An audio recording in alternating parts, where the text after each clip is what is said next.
Another new effort in the city is also underway to better prosecute criminals. Police and prosecutors are teaming up in a different way. This all started about a month ago on April 20th when prosecutors started responding to homicides like the one you are seeing here, along with police detectives. According to Circuit Attorney Jennifer Joyce, it's all part of creating a closer partnership with police. And we realized after talking with others around the country that we could really impact that if we were right there with the detectives in the middle of the night at the crime scene when a homicide occurs.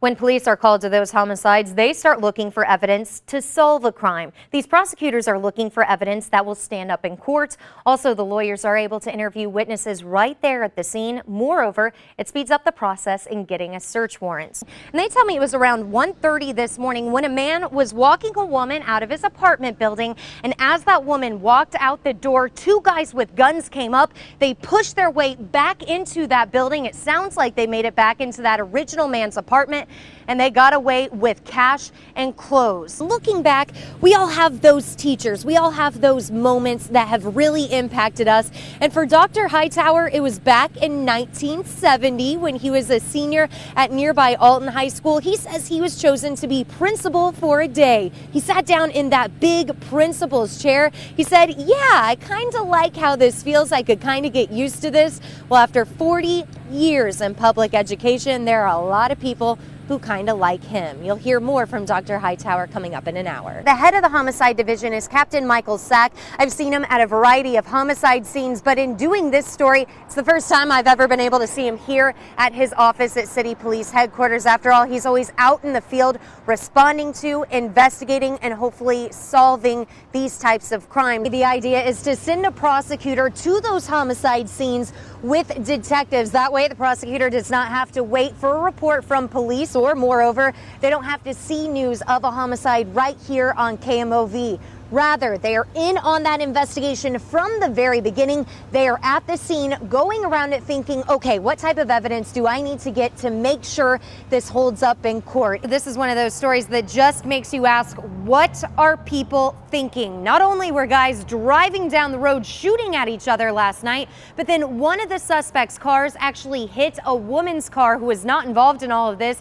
He got out, took off running, didn't even bother to see if she was okay. Been right at a week since there had been a homicide in the city of St. Louis. Unfortunately, though, that all changed overnight. We have made a map for you to show you where each of these three shooting scenes happened. So now to weather with Megan Danahay. Megan, you said winter is back? I hope you're saying no. For our viewers who are getting ready to grab all of their bags and walk out the door, yeah, I have some important tips for all of them.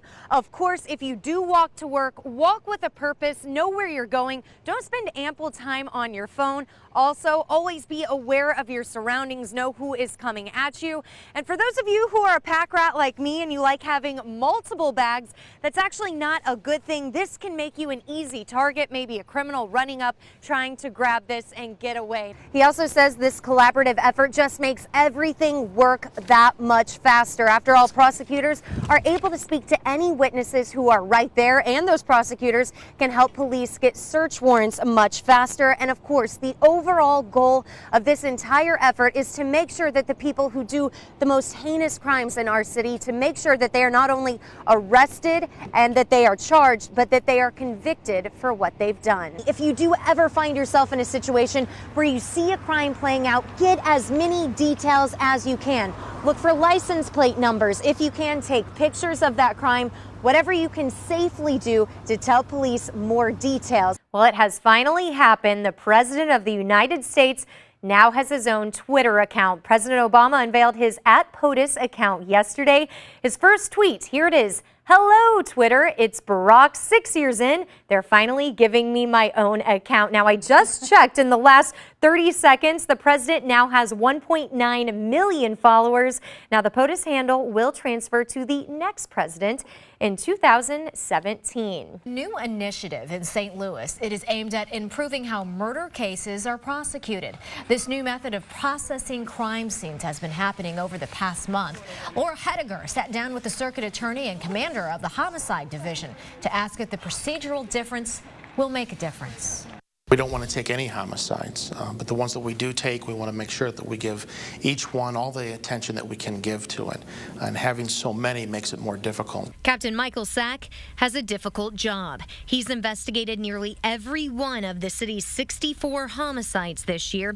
That's nothing new, but who he sees at those crime scenes is. No matter the time of day, prosecutors are now coming right to the scene. Once everything's stable and all the evidence has been identified, the attorney will be allowed in. A month ago, homicide detectives would go to a scene, then they would come back here to write up their reports.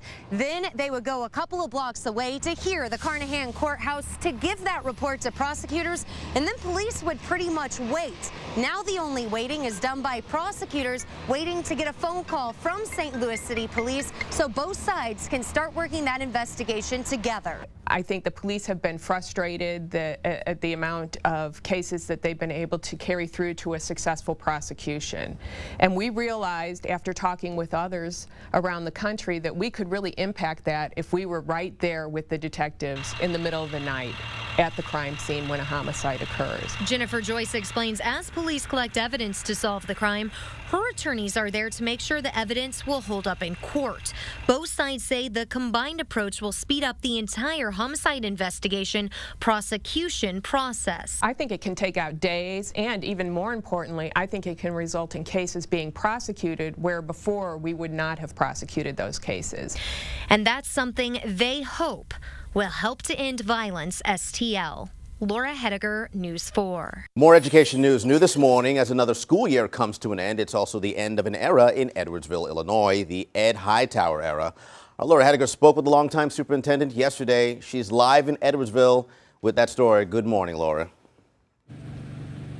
Good morning to you, Andre. Kids are just getting to Edwardsville High School right now. Many of them have book bags on. Of course, books will be in those book bags. But check out the book I am holding. It is called The Whistleblower, and it is about the man who for years has been in charge of making sure all the kids who go to this school district get a proper public school education. I had a chance to speak with Dr. Ed Hightower at length yesterday, and he will blow his final whistle here at the end of June, wrapping up 40 years in public education, 21 years in Alton, the final 19 here in Edwardsville as superintendent. He found the time during all of that to become a legendary college basketball referee and, oh yeah, raise a family.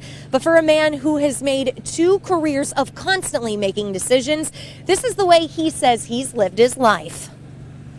The one thing I can go to bed at night and say, any decision that I ever made, I made it in the best interest of the kids, of the children that I was entrusted to provide that safe and nurturing environment for. Dr. Hightower will give his final graduation speech on Saturday, and he actually gave me a copy of it. I've read it, of course, like any good book. I really picked up on the ending. I don't think I'm giving too much away when Dr. Hightower encourages the class of 2015 to go out and make a difference in their community and in their country. I think most would agree that Dr. Hightower has done just that. Reporting live in Edwardsville, Laura Hettiger, News 4.